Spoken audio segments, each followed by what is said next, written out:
beyond the work and the money, we need to find purpose in what we do. And that's what brought about that stigma that, oh, these guys are lazy. Because even at work, I want to show up and do the work. I don't want to worry about, I have to wear a tie, I have to wear a type of shirt or a color of shirt.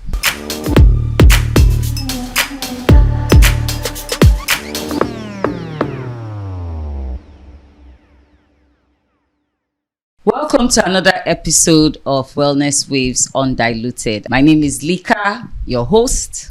And I'm Monica, your co-host. Today we have a very special guest. He will introduce himself. His name is Dipo. Yeah, hello. My name is Dipo.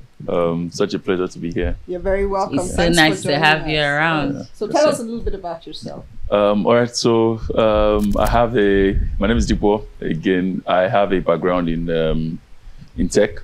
But I dabbled in finance for a while and then went into core tech later. But now I own my own footwear business. But I think my most important work is what I do with Get Care Africa. So it's a startup that's trying to help Africans battling addiction. Yeah. That's basically what I do. Lovely. So one of the reasons, let's confess, one of the reasons we wanted to have you here is because you are your age bracket is that division between millennials and Gen Zs. And we have had conversations already. In fact, the last episodes was around the newer generation, so the Gen Zs, the Gen Alpha, and them just struggling with or rather the statements around IQ drop because of the internet. That's so much use of screen time and stuff like that. So we just did an episode of that, but really that's not why we're here today. But just very quickly, what's your opinion regarding that? Gen Zs. So I think there's a very common stigma around that generation. They are lazy, they're laid back. They don't really care about the things that the older generation cares about. And I think it was flying for such a long time that at some point I really had to have a conversation with people around me about it and do some research as well. And I think what it boils down to is when there's a certain human behavior, what I like to know is how did they learn it? Because we all come as containers, right? Yeah. What we become is a function of what we learn. And Absolutely. Our parents' generation was a lot of people that learned around their immediate environment. So mostly the street you live in is really what teaches you what you become when you grow. So I mean that statement, it takes a village. I think it stopped applying in other generation. No, but it does. It's more of the environment. Yes. So the village now is the internet. Yeah, exactly. Which is what I'm leaning on. So the chances that you and a neighbor will share the same experiences around education, even like share, if my dad earned 200k as a salary, the chances that your dad do not earn more than that very high. Right? But in this generation, they grew up on the internet, meaning that they had an opportunity to learn beyond their culture, beyond the their immediate physical boundaries. Very different. Yes. Opinion. Oh yes, and that's what really formed what they became. So media, how did we used to watch films when we were growing up, or when our parents were growing up? How did they used to watch films? They would go and rent tapes. And the chances that you rent the same type of tapes in the same area, very high. Yeah. Right? But now these guys were thrown into like a content hub. They could select anything. They could watch anything from Europe, watch anything from America, and that began to form what their values were. Very true. Yes. So they learned to do away with the performance that our parents grew up in. Even in religion, you look at the way religion is now formed and what it used to be. What used to be very powerful, like you have to dress like this to be called a Christian. But these guys learned that it's beyond how you look, it's beyond how you perform, it's beyond how you show up. And we started to tie most of our work to purpose, not really the performance around it. To purpose. Yes. Wow. So that's why you hear stuff like, if it doesn't make me happy, I won't do it. That's it. Right? No, with Gen Z. If it doesn't make me happy, like, yes. With our parents. #do me. Yes, I would do me. Yeah. So with our parents, it was more, I have to do this to survive. Like happiness was an afterthought. Yes. But for us, like that's the key thing. If it doesn't make me happy, I'd rather sit at home and wait for another job. For example, when I got my first job, I remember then I was out of school. I was in the house for about 3 months after service. And I kept telling my parents, I'm like, I don't want to work in a bank. I got an offer from Stanbic Bank and I sent that invite to my friend. I didn't go for the interview.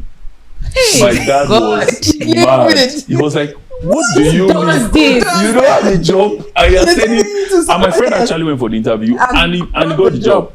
So I'm like, it was so weird to him that what do you mean you have a bank job and you're willing to pass it on and just stay at home?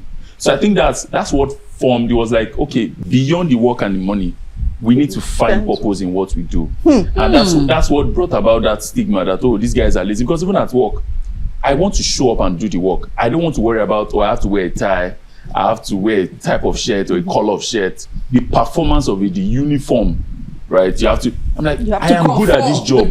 You have to conform. Yeah, so it's like, I'm good at this job and I can deliver. That's also, even whether I'm doing it on a couch at home or doing it in an office, it shouldn't matter. And I think COVID also helped us validate that. Like, okay, so if people don't like change, now all of us are inside.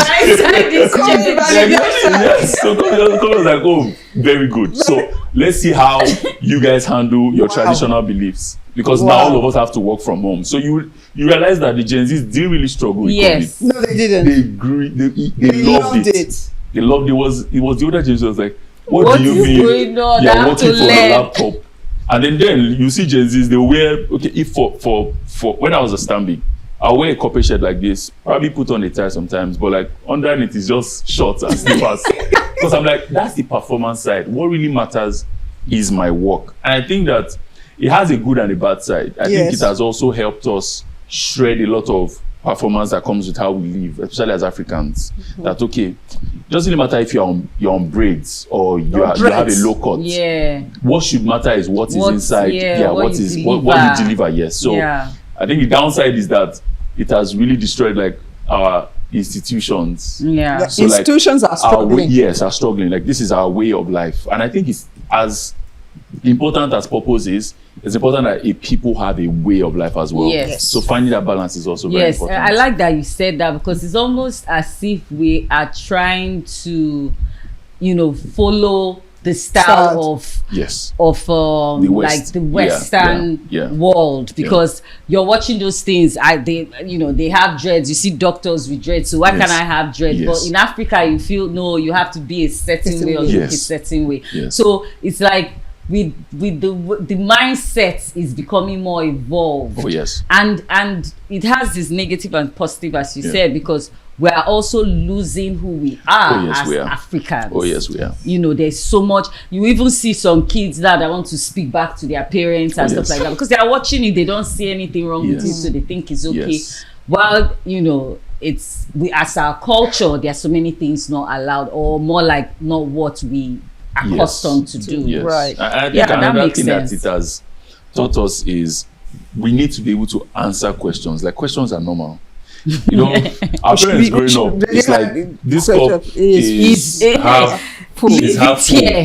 And that's it. Like, you are not going to question it. I think it has also helped us answer some questions, some cultural beliefs. Okay, why do I have to do this? Why? So a lot of parents from that generation are also struggling with having kids that are asking, from like the Gen Z and then Gen Alpha, because it's like they will question everything. Why are you screaming?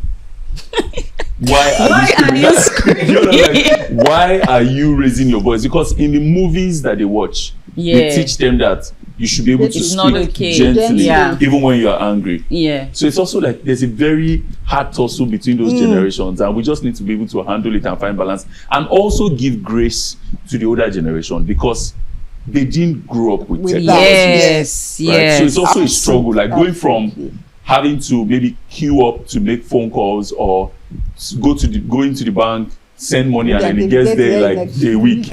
going from that to like sending money it's a huge change. The change is I think a we also lot. have to give grace on both sides. See, I like what Dipo says about giving grace and then balance, because as part of the upcoming summit, there's a session that's talking about the pursuit of balance. So in all of this, you have to strike that balance and be able to understand that there is a change that has happened, and everybody needs to be able to function within that. Yes. It's really a lot, and giving grace is key, because what they think too is all they know. There are some of these people that I follow online, some of these influencers, and like it's just jokes around Gen Zs, baby boomers, millennials, Gen Zs, or millennials, Gen Alphas that's having kids who are, and the guy, him and his daughter, I think he's a millennial and she's an alpha. And it's about like words they say. So you're saying something and your child is saying that's sauce. What sauce? Then there was also the one of the old phones. You know those phones that will go green, green, green. The guy was just looking at the phone and he's like, oh yeah, take the phone, make a call. And she takes the phone up.